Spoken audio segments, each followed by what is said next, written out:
ఒకటిని తక్కువగా చూడకండి. ఎందుకంటే ఒక ప్రయత్నం ఓటమిని గెలుపుగా మార్చవచ్చు.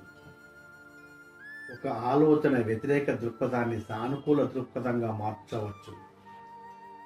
ఒక ఆలింగనం చెప్పలేని ఆవేదనను దూరం చేయవచ్చు. ఒక ఆత్మీయత అంతం కాబోయే జీవితాన్ని ఆనందంగా మార్చవచ్చు. ఒక భరోసా కుంగిపోతున్న బతుకును ఊరటనివ్వవచ్చు. ఒక మాట తెగిపోతున్న బంధాన్ని అనుబంధంతో పెనవేయవచ్చు.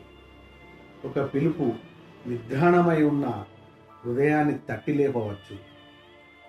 ఒక తలంపు శిథిలమైన మనసుని మధుర భావాలతో ఉప్పొంగించవచ్చు. ఒక స్నేహం ఎడారి జీవితంలో ఓయాసిస్సులా మారి ఆనందాన్ని నింపవచ్చు. ఒక ప్రేమ నిస్సారమైన జీవితంలో హరివిల్లు రంగులు నింపవచ్చు.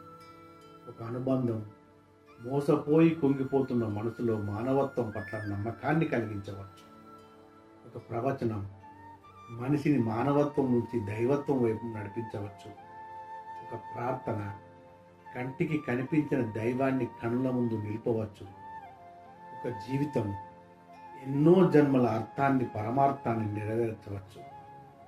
నీ లక్ష్యం కూడా ఒక ఆలోచనతో మొదలై ఒక నిమిషంతో ప్రారంభమైతే నీవు అనుకున్నది సాధిస్తావు.